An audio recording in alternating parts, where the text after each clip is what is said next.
तो फिर चलिए, आज हमको क्या पढ़ना है?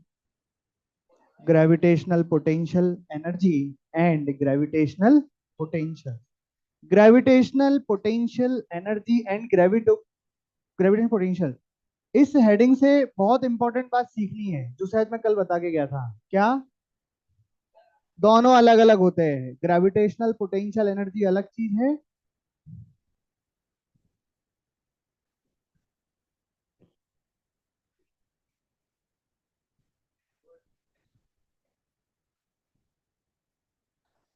ग्रेविटेशनल पोटेंशियल एनर्जी अलग है, ग्रेविटेशनल पोटेंशियल अलग है। ठीक है क्या? ये बात क्लियर है क्या? अब क्या अंतर है, कैसे रिलेटेड है, जो भी है लिखते हैं अपन। हेडिंग डालिए सबसे पहले, gravitational potential energy, GPE.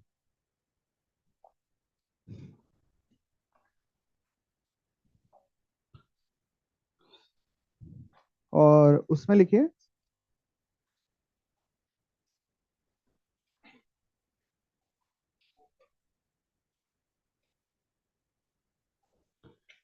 Gravitational force is a conservative force. लिखिए, gravitational force is a conservative force.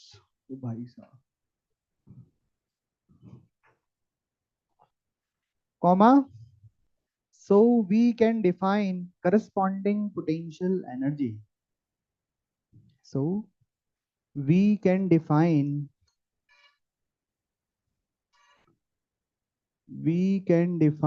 gravitational potential energy.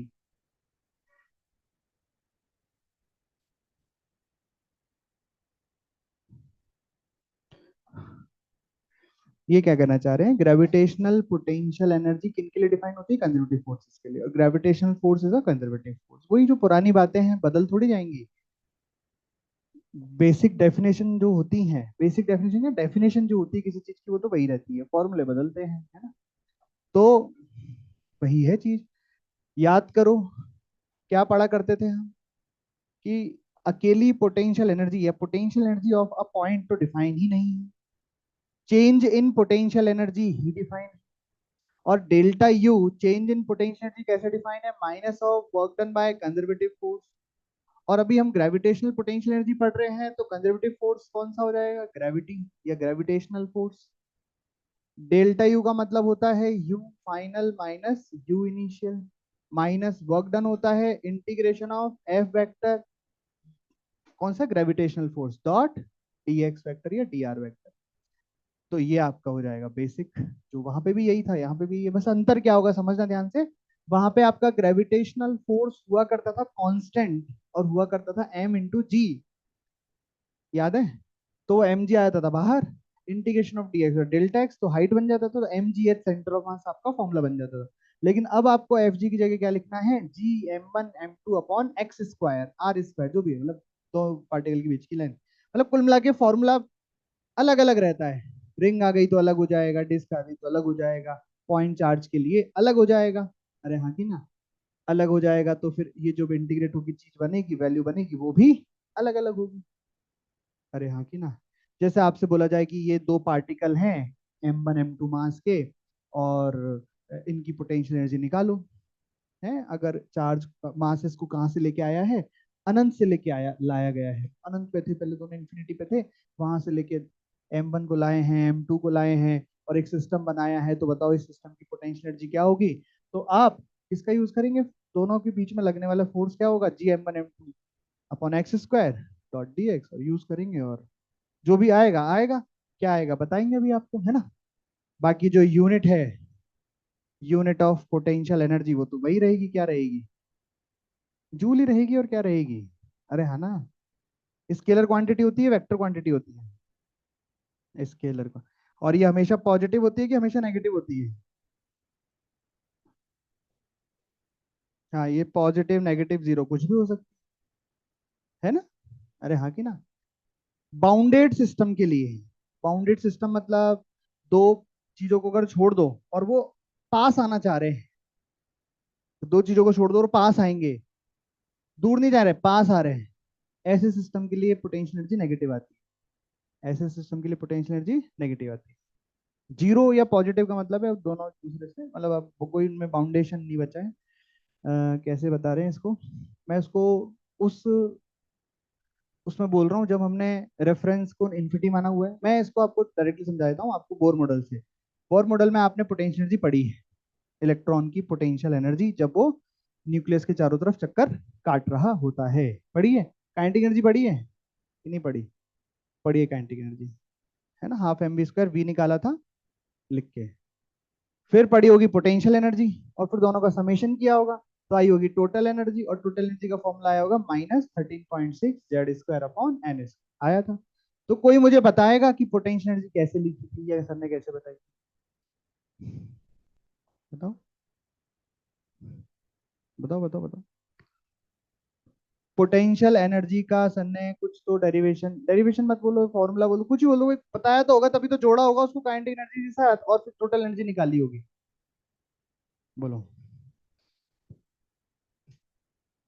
कैसे, क्या कुछ भी, बहुत सारे तरीके हो सकते हैं, सबका अपना अपना तरीका होता है, क्योंकि आपने पढ़ा हुआ तो होता नहीं है, तो वो कैसे बताते हैं, सबका अपना तरीका होता है। तो कैसे बताया आप लोगों को, बताइए। पोटेंशियल एनर्जी, टोटल एनर्जी बताई थी -13.6 जेड, तो ये कैसे आई थी? बोलो बोलो बोलो। किस दोनों को, काइनेटिक एनर्जी और पोटेंशियल एनर्जी को? पोटेंशियल एनर्जी कैसे आई थी? काइनेटिक एनर्जी तो ऐसे आई होगी, पहले तो आपका इलेक्ट्रोस्टैटिक की वजह से जो फॉर्मूला आता है फोर्स का, उसको सेंट्रीपिटल के बराबर किया होगा, और एक इक्वेशन ये लगाई होगी mvr = NH/2 पाई, वो एंगुलर मोमेंटम जो होता है वो ये रहता है, क्या बोलते हैं इसको? हाँ, इन दोनों को सॉल्व करके v और r की वैल्यू आई होगी, और आई होगी ना। फिर हाफ एम बी कर करके काइनेटिक एनर्जी निकाली होगी, और फिर पोटेंशियल एनर्जी निकाली, कैसे निकाली? हाँ, K Q1 Q2 upon R, ये लगाया था formula, K Q1 Q2 upon R, लगाया था फॉर्मूला। ये फॉर्मूला होता है पोटेंशियल एनर्जी का, किसमें? इलेक्ट्रोस्टैटिक में। जब दो चार्ज, दो पॉइंट चार्ज अपने आसपास है, फलाना आर डिस्टेंस पे है, तो उनके बीच में या उन सिस्टम का पोटेंशियल एनर्जी कैसे लिखते हैं? K Q1 Q2 upon R। समझ में आई? ये आया कैसे होगा? ये आया होगा ऐसे, बस यहाँ पे ग्रेविटेशनल फोर्स की जगह कौन सा फोर्स डाला होगा? इलेक्ट्रोस्टैटिक फोर्स, जो कि क्या होता है? K Q1 Q2 upon R² x² dot D X. और उसको इन्फिनिटी से लेके आते हैं चार्ज को, जब कोई सिस्टम बनाते हैं तो हम मान के चलते हैं कि पहले कुछ था दुनिया में, हम लेके आए, तो इन्फिनिटी से आर तक लाने में जब लिमिट डालोगे तो ये बन जाता है। ठीक है, इसका डेरिवेशन सब कुछ आप कहाँ पढ़ेंगे? अगले साल 12th में पढ़ेंगे, और 12th में ही है इसका डेरिवेशन, मतलब आपके स्कूल में भी 11th में नहीं है इसका डेरिवेशन। ठीक है, और यहाँ पे भी 12th में ही पढ़ाया जाएगा। खैर, तो ये तो बस ऐसे ही याद दिलाने के लिए था, बाकी बताते हैं आपको, पहले ये लिख लो, फिर नोट डालो एक।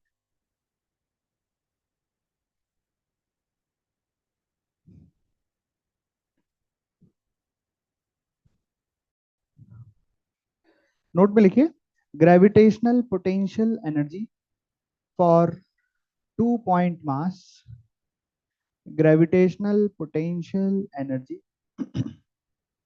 for 2 point mass system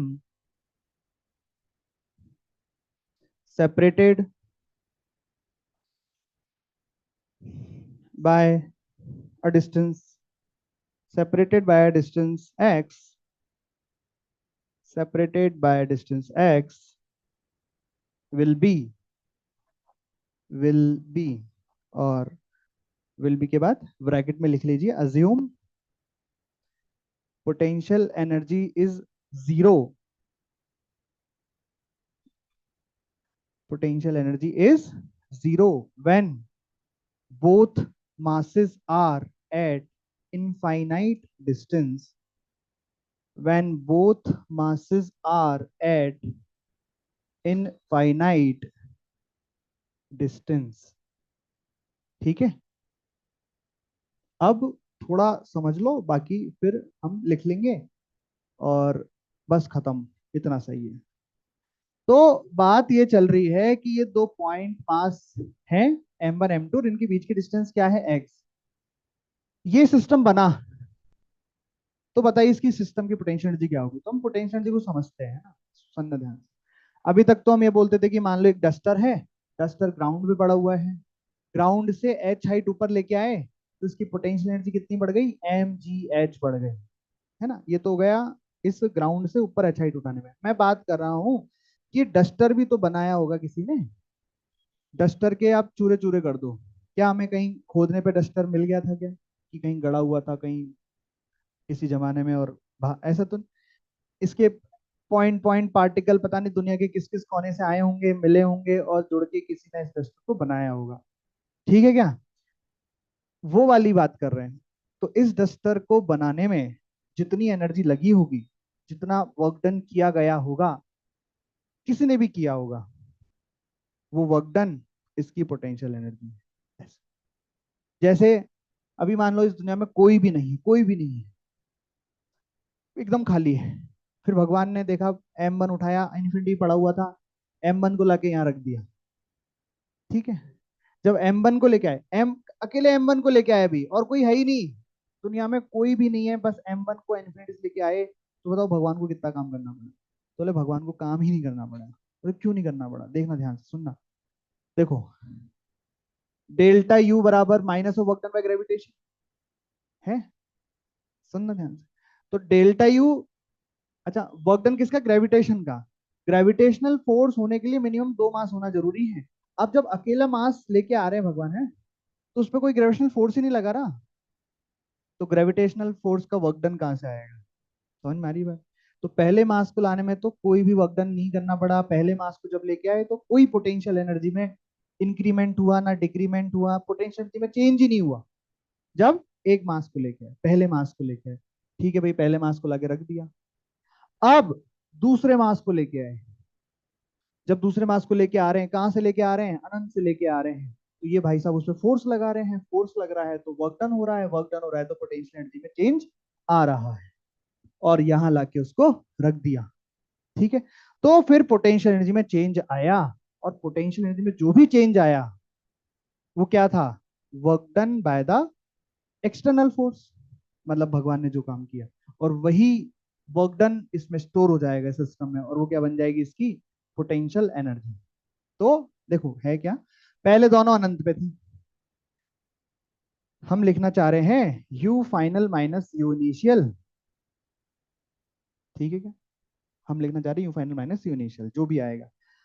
initial का मतलब जब अनंत पे है, इन्फिनिट जो पहले मास को लेके आए तो कोई काम ही नहीं करना, कोई पोटेंशियल चेंज नहीं है, दूसरे को भी लेके आए, दूसरे वाले के लिए लिख रहे हैं मान लो, तो इनिशियल पोटेंशियल तो उसकी भी क्या थी, जीरो, क्योंकि वो कहाँ पे था, अनंत इन्फिनिटी पे थे। तो जो भी एनर्जी आई वो फाइनल पोटेंशियल एनर्जी होगी, कि जब ये पार्टिकल यहाँ पे था तो इस सिस्टम की पोटेंशियल एनर्जी ऐसी आ जाएगी, ठीक है।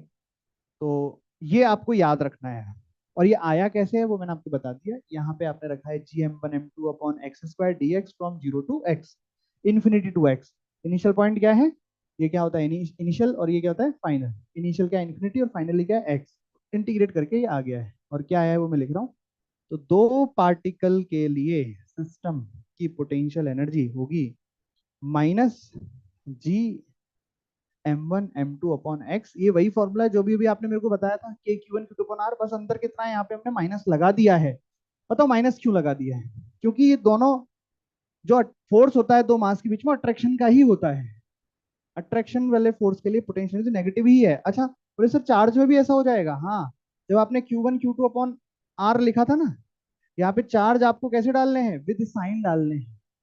तो जब आप विद साइन डालोगे तो एक प्लस चार्ज है और एक माइनस चार्ज है, तो अट्रैक्शन होगा, और एक प्लस और एक माइनस तो ओवरऑल अपने माइनस में आ जाएगी।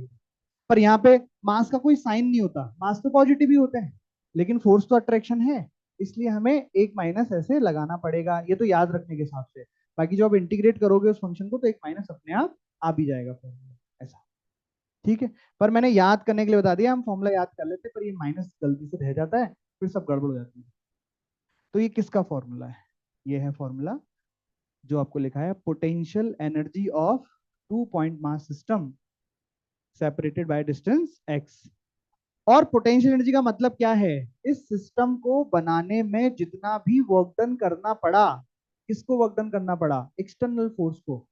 एक्सटर्नल फोर्स कौन है, कुछ भी हो सकता है, वो सारा का सारा वर्क डन इसमें स्टोर हो जाता है, और वही इसकी पोटेंशियल एनर्जी हो जाती है। और पोटेंशियल एनर्जी कितनी आएगी, 2 पॉइंट मास सिस्टम की माइनस Gm1m2 अपॉन x आएगी। ऐसे समझ गए? ये फॉर्मूला आपको याद रखना है। ये किसके लिए है? 2 पॉइंट मास के लिए।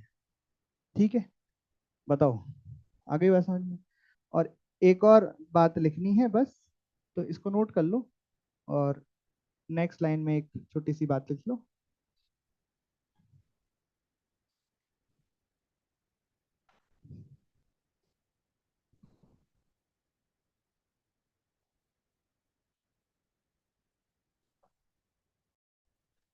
लिखो, if there is a system of point masses, if there is a system of point masses, then then potential energy of system, then potential energy of system, then potential energy of system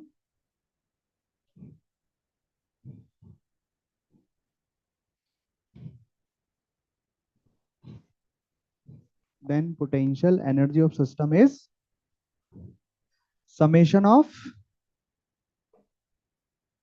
then potential energy system is summation of potential energy of all possible pairs. Then potential energy of the system is summation of potential energy of all possible pairs, all possible pairs। क्या है देखते हैं। Question number कौन सा है बताइए?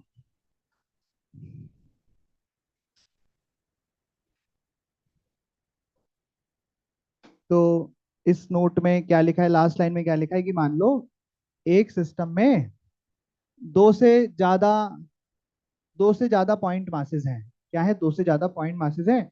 Distance R1 R2 और R3 है। और आपको बोला गया है कि इस सिस्टम की पोटेंशियल एनर्जी बतानी है। सिस्टम की पोटेंशियल एनर्जी का मतलब ये होता है कि इस सिस्टम को बनाने में कितना काम करना पड़ा होगा। किसको? एक्सटर्नल फोर्स को। मतलब या तो ये सवाल पूछ ले या आपसे ये सवाल पूछ ले कि work done by external force, work done by external force to make the system, to make the system, तो भी यही आंसर आएगा। जो potential energy of the system होगी वही आंसर ही आएगा। पोटेंशियल एनर्जी वही होगी जो वर्क डन एक्सटर्नल फोर्स ने किया होगा। जैसे इसको आपको साधारण तरीके से समझाता हूं तो शायद समझ में आए। मैं ये कहना चाह रहा हूं कि एक डस्टर जमीन पे है, उसको एच हाइट ऊपर ले आया, तो बताओ मैंने कितना काम किया? मैंने काम किया mgh। इसकी पोटेंशियल एनर्जी भी कितनी स्टोर हो गई इसमें? mgh। तो जो मैंने काम किया वही तो इसकी पोटेंशियल एनर्जी स्टोर हो गया, चेंज हो गया फाइनल पोटेंशियल। अगर इनिशियल रेफरेंस लाइन मान ले 0, तो ऊपर आने में पोटेंशियल एनर्जी कितनी हो गई? mgh। मेरा काम कितना है? mgh। अरे हाँ कि ना? लेकिन एक शर्त है इसमें कि जब मैं इस डस्टर को ऊपर उठा रहा हूं तो मुझे बहुत आराम से इसे उठाना है, तो ही मैं जो भी काम करूंगा वो इसकी पोटेंशियल एनर्जी में जाएगा। वरना क्या होगा? अगर मान लो मैं तेज उठा रहा हूँ, मान लो वेलोसिटी आ गई इसके पास, तो जो मैंने काम किया वो दो जगह चला गया। थोड़ा काम तो चला गया इसकी पोटेंशियल एनर्जी को बढ़ाने में, वो तो mgh के बराबर ही होगा। लेकिन जो बचा हुआ काम है वो इसकी काइनेटिक एनर्जी को बढ़ाने में चला गया। तो मैं फिर ये नहीं कह पाऊंगा कि मैंने जो भी काम किया वो इसकी पोटेंशियल एनर्जी हो गई, क्योंकि मैंने तो काम ज्यादा किया। क्योंकि काइनेटिक एनर्जी भी तो कहीं ना कहीं से आई इसकी। तुम्हें कुछ समझ में आ रहा है मैं क्या बोल रहा हूँ? या ब्ला ब्ला ब्ला ऐसे सुनाई दे रहा है?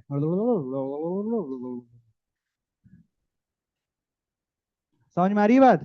अगर काइनेटिक एनर्जी हमने चेंज नहीं किया तो जो भी हमने वर्क डन किया वो सारा का सारा किस में जाएगा? इसकी पोटेंशियल एनर्जी को चेंज करने में जाएगा। सही बात है?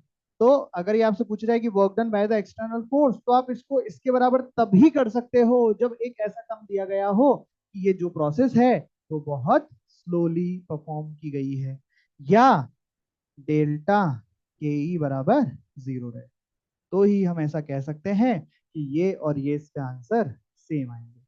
क्या ये बात समझ में आ गई क्या? क्योंकि हम जो काम कर रहे हैं वो सारा का सारा काम हम चाहते हैं कि पोटेंशियल एनर्जी को चेंज करने में जाए, तो हमें काइनेटिक एनर्जी में चेंज नहीं करना है, क्योंकि वर्क इन थ्योरम बोलती है कि work done by the force बराबर change in kinetic energy plus change in potential energy, modified वाली। मतलब समझ गए ना? अरे समझ गए ना, work done by all the forces, मेरा वर्क डन भी आएगा, ग्रेविटी का वर्क डन भी आएगा, पर ग्रेविटी के वर्क डन को हम चेंज इन पोटेंशियल एनर्जी में लिख सकते हैं, तो केवल अगर मेरा वर्क डन निकालना है तो किसके बराबर हो जाएगा, change in potential plus change इन। ठीक है चलिए, तो आप कैसे सॉल्व करेंगे?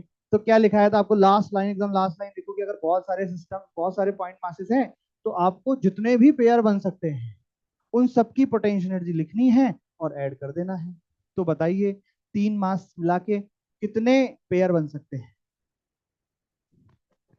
बताओ बताओ, कितने यूनिक पेयर बन सकते हैं? बताओ जल्दी बताओ। तीन बन सकते हैं, M1 M2, M1 M3, M1 M2 M1 M3 और M2 M3, तीन पेयर बन सकते हैं। तो होता क्या है बताता हूँ, देखना, आप सब भगवान हैं और आप इस सिस्टम को बना रहे हैं, तो ऐसा तो है नहीं कि तीनों चार मास एक बार में ले आओ, एक एक करके लाओगे आप। तो देखो कैसे करते हो आप इसको ना सॉल्व।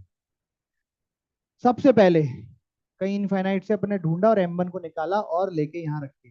ठीक है, ठीक है, आप सब भगवान हो, मैंने आपसे पूछा बताओ आपने कितना काम किया, तो आप बोलोगे नहीं बेटा हमने कोई काम नहीं किया। क्यों नहीं किया?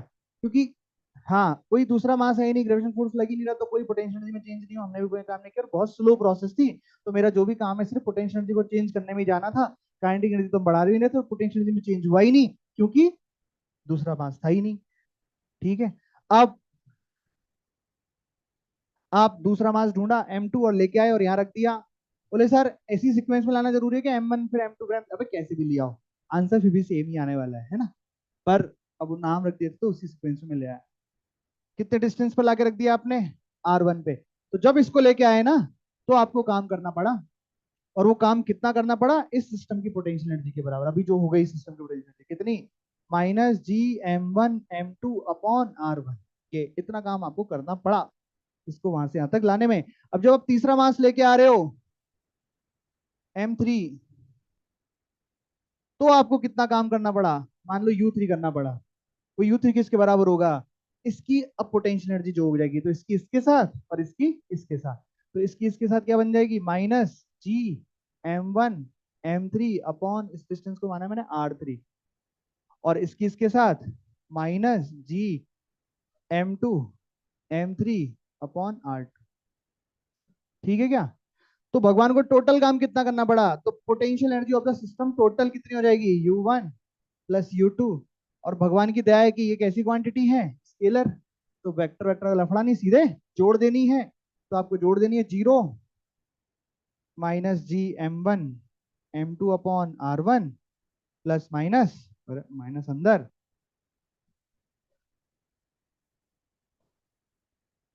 R3 -GM2 M3/R2। तो ये आंसर आपका इसका भी हो जाएगा कि पोटेंशियल सिस्टम का, और इसका भी हो जाएगा कि work done by the external force to create to make this system delta के बराबर 0, स्लोली स्लोली परफॉर्म किया गया है। बताइए, आया कुछ समझ में? ऐसे होता है, लिख लो। तो ये था 10वां, अब लिखो 11वां। चलिए ये वाला क्वेश्चन करिए, और इसमें स्क्वायर है, चार मास है, चारों मास सेम है।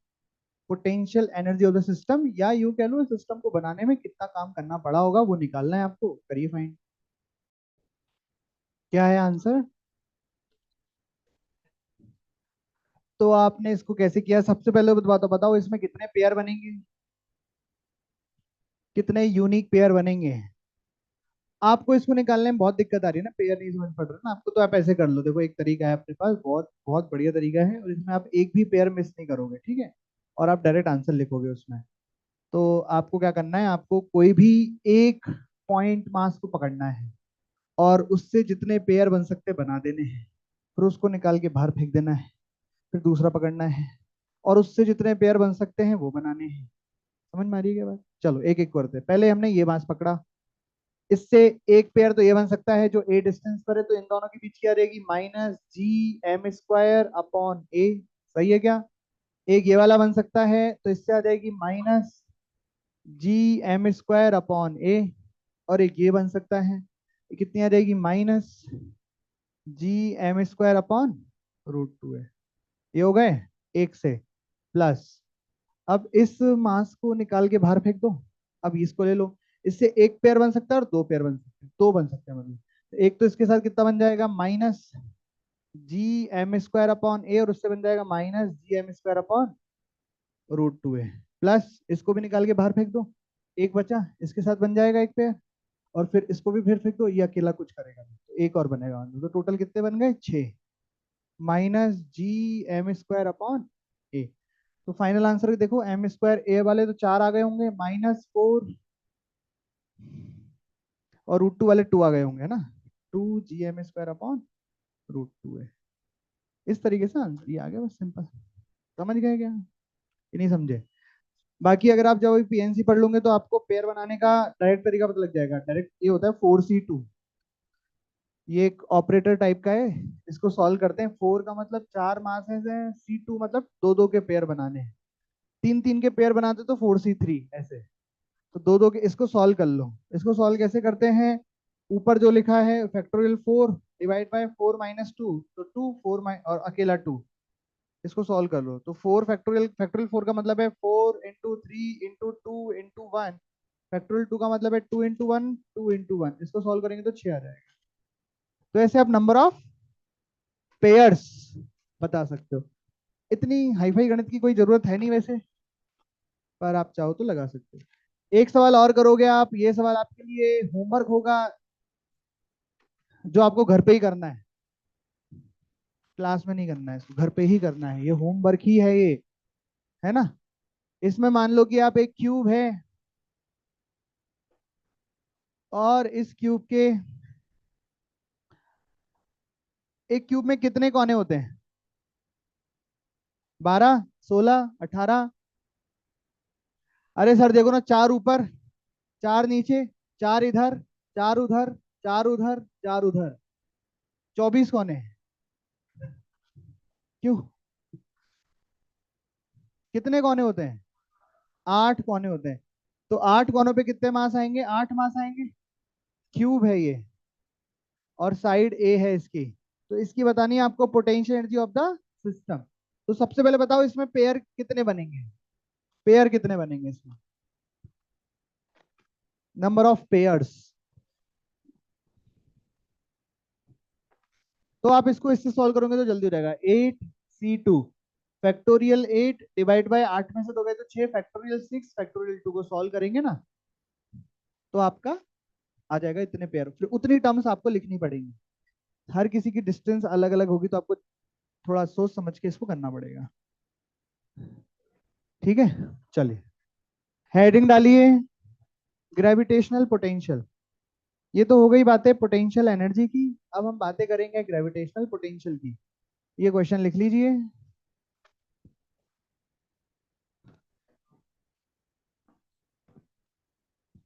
इसको आपको घर पे ही सॉल्व करना है। हेडिंग डालिए, ग्रेविटेशनल पोटेंशियल डिनोट करेंगे वी से। आपने पहले पोटेंशियल पढ़ा है, करंट बहता है हायर पोटेंशियल से लोअर पोटेंशियल में इन रेजिस्टेंस। रेजिस्टेंस में करंट हायर पोटेंशियल से लोअर पोटेंशियल में बहता है। बैटरी में लोअर से हायर भी बहता है, हायर से लोअर भी कैसे भी बह सकता है वो। ठीक है ना,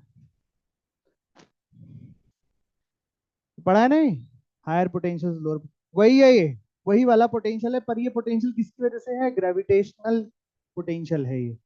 ठीक है, और वहां जो पोटेंशियल होता है वो इलेक्ट्रिक फील्ड वाला पोटेंशियल होता है, और यहाँ पे कौन सा वाला होता है, ग्रेविटेशनल वाला होता है। ठीक है, समझ गए क्या? अब लिखो इसकी भी यूनिट वही बोल्ट होगी, ये भी स्केलर क्वांटिटी होगा, है पोटेंशियल ही। हम्म, पर ये, हाँ बोल्ट, पोटेंशियल की यूनिट वोल्ट ही तो होती है। वहां नहीं पढ़ा था क्या, volt volt volt volt volt. लिखो, इन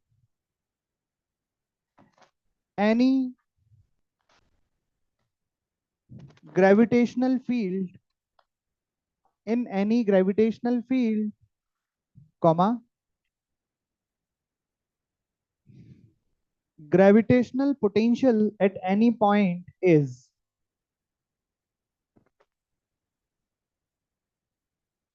gravitational potential at any point is defined as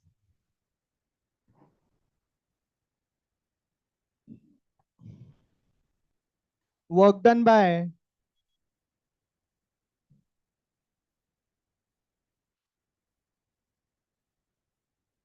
external force per unit mass. Defined as work done by external force per unit mass. Work done by the external force. अच्छा, work done by the external force तो क्या हो गया, change in potential energy. अभी मैं सब लिख दूंगा। Work done by the external force per unit mass to bring it slowly. Work done by external force per unit mass to bring it slowly from infinity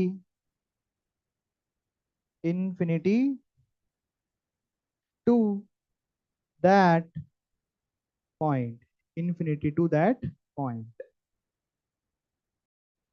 infinity to that point। अब इसका मतलब समझेंगे जरा क्या है इसका मतलब, है ना, थोड़ा थोड़ा समझ जाना। देखो, सबसे पहले आपको मैं बता देता हूँ मोटा मोटा कि हमने सबसे पहले क्या पढ़ा था, फोर्स पढ़ा था, ग्रेविटेशनल फोर्स। फिर क्या पढ़ा था, फील्ड पढ़ा था।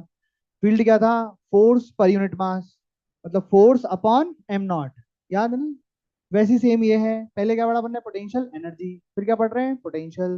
पोटेंशियल क्या है, potential energy per unit mass, मतलब potential energy divide by M naught. बोले सर पोटेंशियल एनर्जी आपने तभी लिखा है work done by external force, वही होता है। Work done by external force की चेंज इन पोटेंशियल एनर्जी होती है। जैसे पढ़ा रहे थे, समझ गए क्या।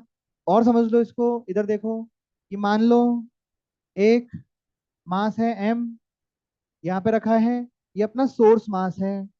फील्ड भी सोर्स की वजह से होता है ना, फील्ड, ग्रेविटेशनल फील्ड किसकी वजह से आता है, सोर्स। सोर्स नहीं बदलेगा तो ग्रेविटेशनल फील्ड भी नहीं बदलेगा। एम नॉट कुछ भी हो जाए, मैं उसको फर्क नहीं पड़ रहा, क्योंकि एम नॉट तो वैसे भी डिवाइड ही होने वाला है। ग्रेविटेशनल फील्ड सोर्स की प्रॉपर्टी है, जबकि ग्रेविटेशनल फोर्स दोनों मासेस की प्रॉपर्टी है। कौन, दोनों में से कोई एक जना भी चेंज हुआ तो फोर्स बदल जाता है दोनों पर। लेकिन फील्ड केवल सोर्स की प्रॉपर्टी है। सोर्स अगर एम मास का है तो उससे एक्स डिस्टेंस पर फील्ड कितना होगा, G M upon X square. है ना, यही सुनाई दे रहा है तुम्हें, क्योंकि पढ़ाई लिखाई तो तुम्हें करनी नहीं, क्योंकि स्कूल की एग्जाम चल रही है ना। Very good. चलिए, तो मान लीजिए यहाँ से एक पॉइंट है पी, जो कि यहाँ से एक्स डिस्टेंस पर है, कितनी भी डिस्टेंस पर है। अब एक एम नॉट मास को अनंत से यहाँ लेके आ रहे हैं। कहाँ से लेके आ रहे हैं, अनंत से। अनंत से ऐसे चलाते हुए लेके आ रहे हैं। कौन से पाथ से लेके आ रहे हैं, उससे कोई फर्क नहीं पड़ रहा है, लेके आए लेके आए लेके आए, और यहाँ लाके यहाँ इसको एम नॉट मास को रख दिया। लेके आए हैं, बस इस बात का ध्यान रखिए, क्या हो गई अपनी इनिशियल पोजीशन, इनिशियल पोजीशन। बस इस बात का ध्यान रखना है कि काइनेटिक एनर्जी में कोई बदलाव नहीं होना चाहिए। ये क्या है, अनंत है, इनफाइनाइट है। इनफाइनाइट से एम नॉट को लेके आ रहे हैं। इनफाइनाइट से एम नॉट को यहाँ तक लाने में कितना काम करना पड़ा, डिवाइडेड बाय उसका मास जो लेके आया है, उसी के मास को डिवाइड कर दो, तो क्या बन जाएगा, इस पॉइंट पर पोटेंशियल बन जाता है। तो मैं कैसे लिखूंगा, पोटेंशियल एट पॉइंट पी। वैसे तो जैसे एनर्जी के लिए कभी भी एक पॉइंट पर एनर्जी डिफाइन नहीं होती, चेंज इन एनर्जी डिफाइन होती है, कि वहां से यहाँ तक लाने में एनर्जी में कितना चेंज हुआ। पर लेके कहाँ से आ रहे हैं, अनंत से, और अनंत पर एनर्जी क्या होती है, जीरो। इसलिए हम बोल देते हैं कि यहाँ पे टोटल पोटेंशियल एनर्जी इतनी होगी, जबकि वो क्या है, चेंज इन पोटेंशियल एनर्जी, अनंत से यहाँ तक लाने में इतना चेंज हुआ। अब अनंत पे जीरो था, समझ में आ गई मैं। वैसी पोटेंशियल एनर्जी पॉइंट पी पे डिफाइन ही नहीं कर सकते। हम ये बोलेंगे कि वहां से यहाँ तक लाने में पोटेंशियल में कितना चेंज हुआ, लेकिन वहां का पोटेंशियल तो क्या है, जीरो। तो जो भी यहाँ का पोटेंशियल होगा वो चेंज के बराबर ही होगा। तो वीपी बराबर क्या लिखेंगे हम लिखेंगे work done by external force divided by M not. अरे अरे, एक्सटर्नल फोर्स तो डेल्टा यू के बराबर होता है, हाँ बिल्कुल सही बोले आप। Delta U system upon M not, यहाँ पे भी डेल्टा वी लगा लेते हैं। जनरल डेफिनेशन तो यही है। डेल्टा बी का मतलब क्या हो जाएगा, V final minus V initial, जहां से भी लेके आए हैं उसको आप, ये हो जाएगा। Work done by external force बराबर delta U system upon M naught. ये सब किसकी डेफिनेशन है, पोटेंशियल की डेफिनेशन। ऐसे डिफाइन होगा पोटेंशियल।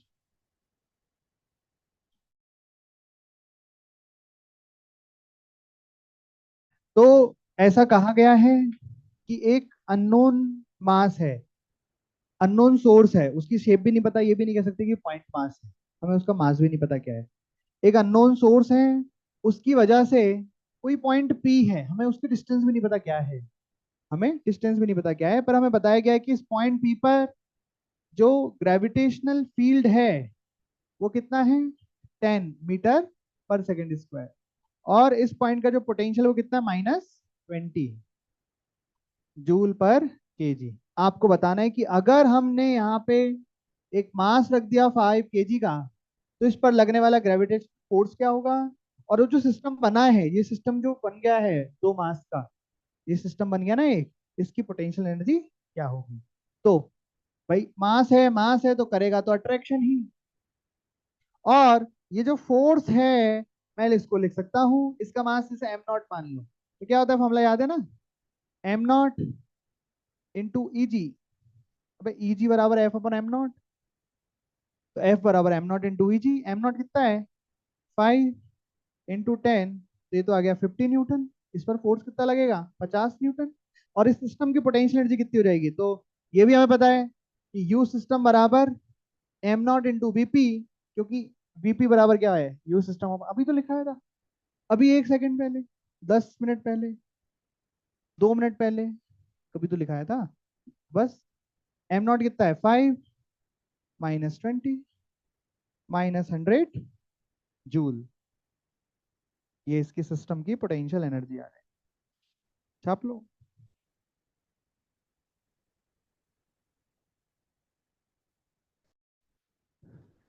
ये डेफिनेशन है, ई की डेफिनेशन होती है F/m0, बी की डेफिनेशन होती है U/m0। उसी का यूज करके हमने फोर्स और potential energy of the system निकाल ली है। इसके बारे में कुछ नहीं पता था, लेकिन इसकी वजह से जो फील्ड और पोटेंशियल यहाँ पे आ रहे थे वो हमें पता था। वहां पे जो मास रखा है m0 वो भी हमें पता था, तो हम फिर कर सकते हैं। ये इसमें सीखना था। नोट डालिए और नोट में लिखिए relation between,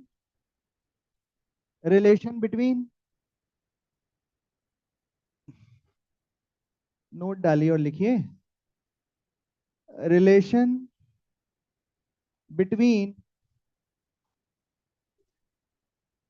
GP gravitational potential and GFI gravitational field intensity. Relation between gravitational potential and gravitational field intensity. इसको देखने के लिए ध्यान से देख लो, इधर एकदम बहुत ज्यादा, बहुत ही ज्यादा ध्यान से ऊपर देख लो, तो मजा रहेगा आपको। देखो, देख रहे हो क्या, हम जानते हैं Vp बराबर, अच्छा जीपी ग्रेविटेशनल पोटेंशियल का मतलब है V, है ना, और GFI का मतलब है Eg। तो V और Eg में रिलेशन चाहिए, तो बेलो पोटेंशियल एट पॉइंट पे लिख लो या अकेला पोटेंशियल लिख लो, ΔU/m0। कोई दिक्कत, सोच लो जल्दी से, कोई दिक्कत नहीं।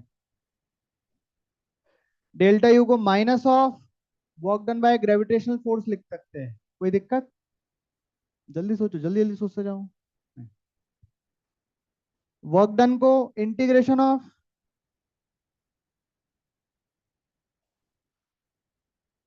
कोई दिक्कत, जल्दी।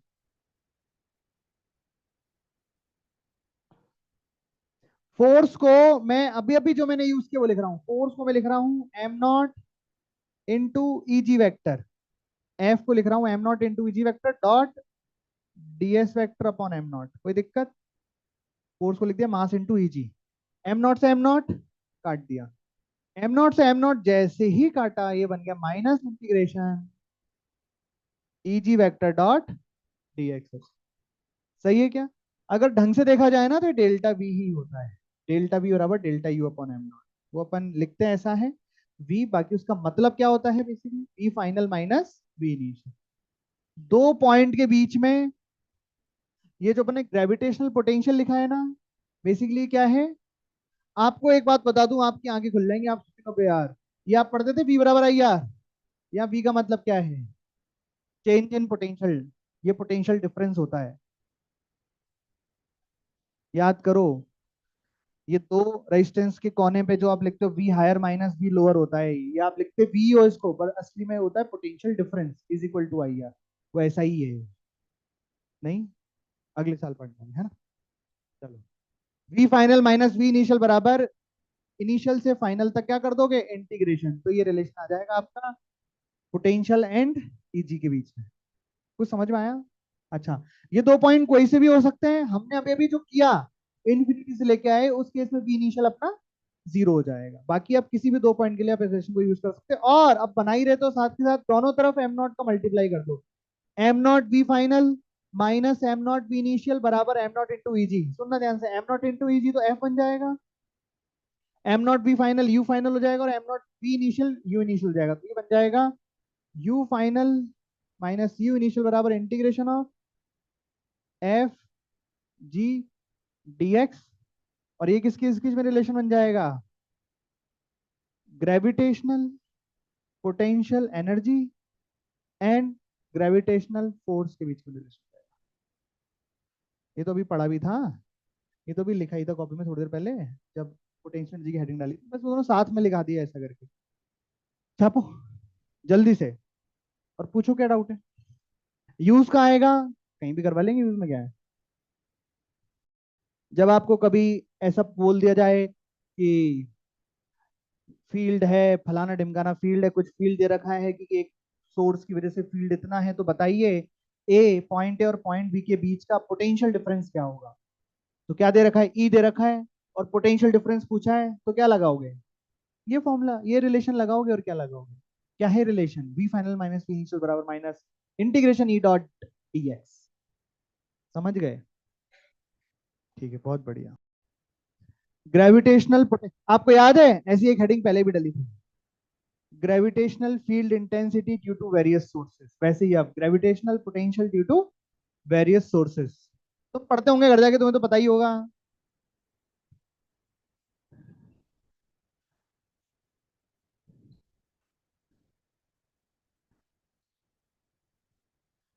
तो क्या थी वहां पे, सबसे पहले सोर्स क्या था, पॉइंट मास, तो यहाँ पे भी क्या होएगा, पॉइंट मास। लिखते जाओ, साथ के साथ लिखते जाओ, समझते जाओ, समझने में कुछ खास है नहीं, क्योंकि ये वेक्टर क्वांटिटी है कि स्केलर क्वांटिटी है,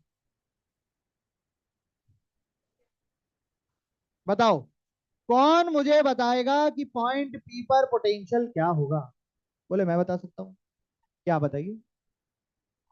potential energy upon M not, मान लो एम नॉट होता तो पोटेंशियल एनर्जी क्या होती, minus G M M not upon R, और एम नॉट को डिवाइड कर दे तो क्या बन गया, minus G M upon are.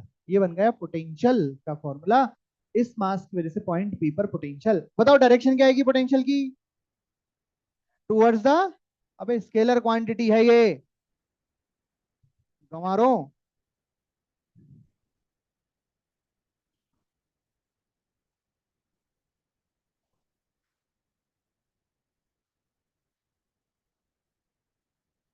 System of point mass, तो मान लीजिए बहुत सारे पॉइंट मासेस हैं और सब मिलके पी को घेर लिया है, और पी पर पोटेंशियल जानना चाहते हैं, R1 R2 R3। क्या कहता है आपका मन, क्या होना चाहिए पी पर पोटेंशियल,